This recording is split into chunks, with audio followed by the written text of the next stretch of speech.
నాకు కోర్టు సమన్లు రావటం ఏంటయ్యా? చూడండి, వచ్చింది సమన్లే గాని జడ్జిమెంట్ కాదు. జడ్జిమెంట్ మీ ఫేవర్ లో వచ్చేట్టు నేను చూస్తాను. అదండి వెళదాం కోర్టు. ఈడెక్కడే బాగున్నాయర్రా. ఇదిగో లాయరు, రేపే ఎంసెట్ పరీక్షలయ్యా. మధ్యాహ్నం 1 గంట 2 గంటల మధ్యన పేపర్ లీకేజ్ ముహూర్తం పెట్టా. ఆ గంటలో వెళ్తేనే పని అయ్యేది, మన చేతికి డబ్బు అంది. లేకపోతే మనకి అడ్వాన్స్ ఇచ్చిన పార్టీలందరూ లబ కొట్టుకుంటారు, మన పొజిషన్ వీక్ అయిపోతుంది. మధ్యాహ్నం 1 గంట లోపు కోర్టులో మీ పని అయ్యేట్టు నేను చూస్తాను. పదండి.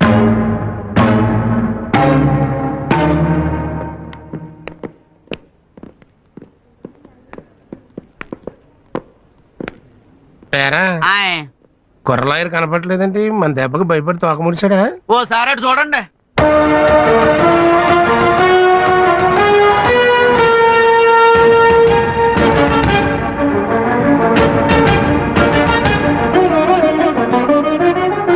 అమ్మా,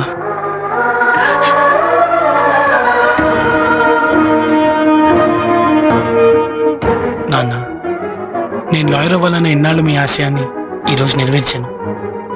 నేను వాదించే మొదటి కేసు నా తండ్రి దవ్వడం నా దురదృష్టమైన ఈ కేసు గెలిచేలా నన్ను ఆశీర్వదించండి.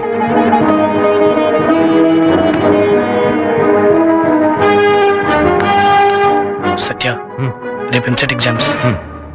ఆ సాంబశివం గారు ఎట్టి పరిస్థితుల్లోనే ఎంసెట్ పేపర్స్ లీక్ చేయడానికి ప్రయత్నిస్తాడు. వాడు కోర్టులోనే ఉండాలి కాబట్టి వాడి పిఏ మీద ఒక నిశ్చించాడు. Okay, come on move.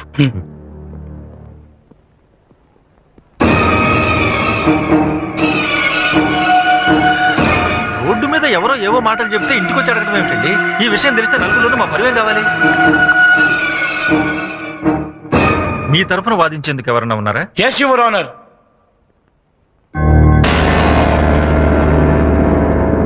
Proceed. Look mister Sambasivam, చూస్తూనే ఉన్నానండి. మీరు రాఘవ్ గారిని మీ ఇంటికి పిలిచి 10 లక్షల లంచం ఇస్తాన్నారా? లంచం? అయ్యా, గుళ్ళో 10 పైసలు దక్షిణ వేస్తేనే దేవుడికి లంచం ఇస్తున్నాడు అని జనం ఎక్కడనుకుంటారో అని భయపడే నేను 10 లక్షలు మరైతే ఆయన్ని ఇంటికి ఎందుకు పిలిపించారు? ఇంటికా? అయ్యా, నాకు ఆయనకి నయా పైస పరిచయం కూడా లేదండి. అలాగా? మరైతే కలవటానికి జైలుకి ఎందుకు వెళ్ళారు? నేను జైలుకి వెళ్తే రిజిస్టర్లో నా సంతకం ఉంటది కదండి.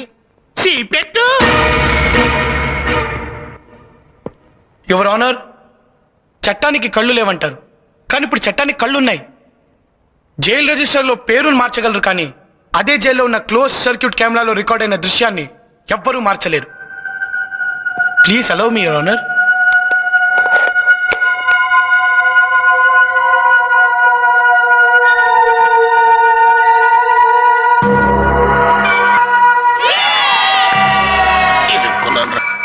I object your honour. పెరిగిన టెక్నాలజీతో ఇలాంటి సాక్ష్యాలు ఎన్నైనా సృష్టించవచ్చు. అమెరికా అధ్యక్షుడు జైలుకు వచ్చి ఈ రాఘవ గారితో మాట్లాడినట్టు నేను సృష్టించగలను. యువర్ ఆనర్, ఈయన లాయరుగా కాక ఒక నేరస్తుడిగా, ఒక నేరస్తుడికి కొడుగ్గా క్రిమినల్ బుర్రతో ఆలోచించి ఇలాంటి వాళ్ళు సృష్టిస్తున్నాడు. క్రిమినల్ మెంటాలిటీ ఉన్న ఇలాంటి వాళ్లను చదువుకొనిస్తే కోర్టుని ఇలాగే మోసం చేస్తారు. ఇలాంటి వాళ్లను చదువుకోనివ్వటమే తప్పు. తప్పుడు పనులు చేసి జైలుకెళ్లి కోర్టుని ఇలా తప్పుదోవ పట్టించాలనుకుంటున్న ఇలాంటి ఖైదీ లాయర్లకు కోర్టులో వాదించే అర్హత కూడా లేదు. అంతేకా, that's all your honour. Court is adjourned for lunch. ఇప్పుడు 1 గంట అయింది. మీరు వెళ్ళి వెంటనే పని చూసుకుని తొందరగా వచ్చేయండి మళ్ళీ.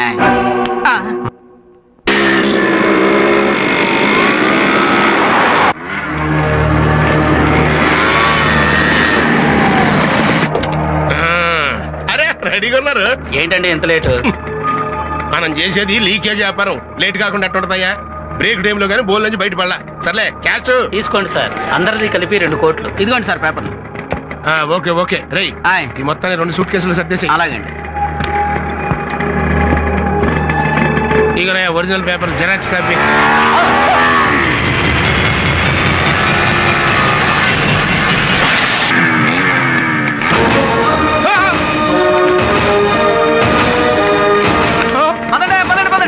ఇంకా సేపు ఆగండి, మీతో నేను కూడా తనులు తింటాను. ఇంకా చూస్తారంటే పదండి పదండి. మీరు చూస్తారంటరా అనేసి.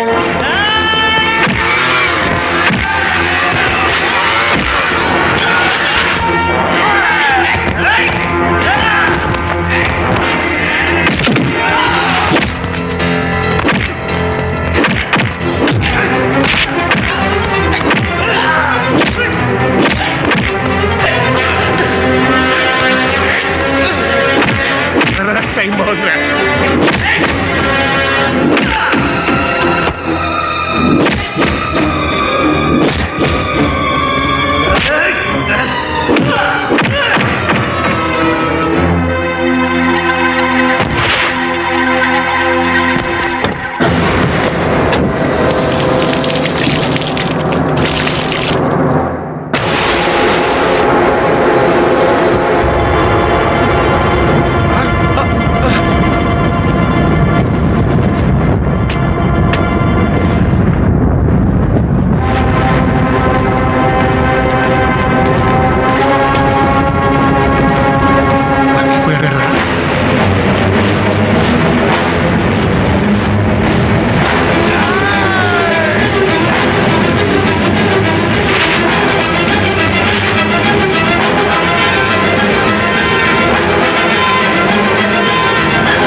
వచ్చాడు.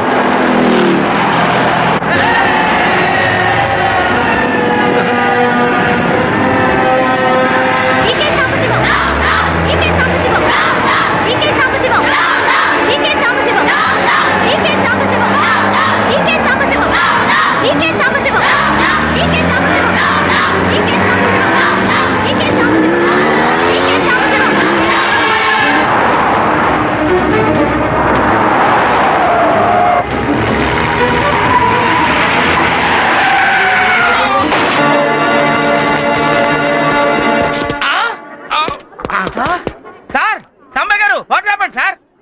కారులో ఇరుక్కుపోయిందయ్యా. ఓ మీరేం కంగారు పడకండి సార్, డాక్టర్ నేనున్నాను కదా, రక్షించుకుంటాను.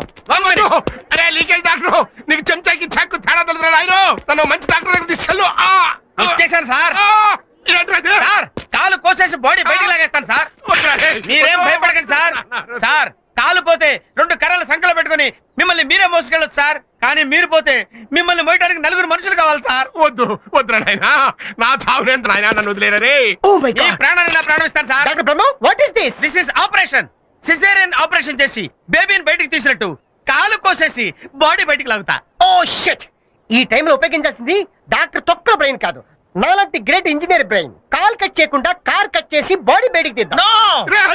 మీ ఇద్దరేంట్రా నా పైలట్ యమభటుల్లో దొరికారు, నన్ను వదిలేంట్రా బాబు. మంచి ఏం పర్లేదు సార్, కాలు కార్ కట్ చేయాలి. కాదు కాలే కట్ చేయాలి. కాదు కారే కాలే కట్ చేయాలి. కాలే కట్ చేయాలి. కాలే కట్ చేయాలి. ఏ, కారు.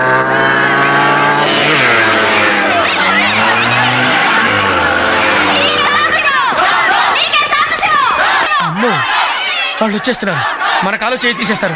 పద పద.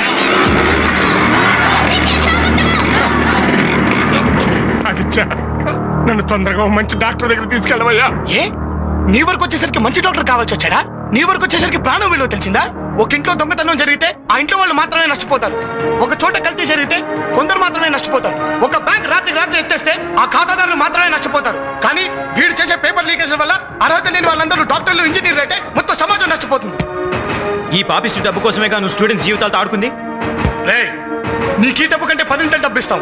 నీ వల్ల నాశనం అయిపోయిన స్టూడెంట్స్ జీవితాలకి న్యాయం చేయగలవా? చెయ్యరా. పేపర్ లీకేజీలతో స్టూడెంట్లకి మీరు చేస్తున్న ద్రోహం దేశం మొత్తం క్యాన్సర్ లా వ్యాపిస్తుందిరా.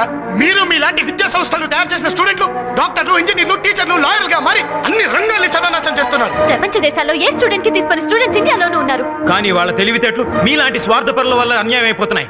భారతదేశపు భవిష్యత్తు మా స్టూడెంట్స్ భవిష్యత్తు పైన ఆధారపడిందిరా. స్టూడెంట్స్ భవిష్యత్తు బాగుండాలంటే నీలాంటి వాళ్ళు బ్రతుకుండకూడదు. రే పెట్రోల్ అందుకోండి.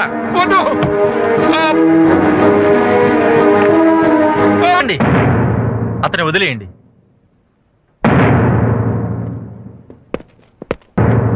ఆదిత్య, నన్ను క్షమించవయ్యా. నేను చేసిన తప్పులన్నీ కోర్టులో ఒప్పుకుంటాను. ముందు నన్ను కాపాడు బాబు. వెళ్ళి హెల్ప్ చేయండి.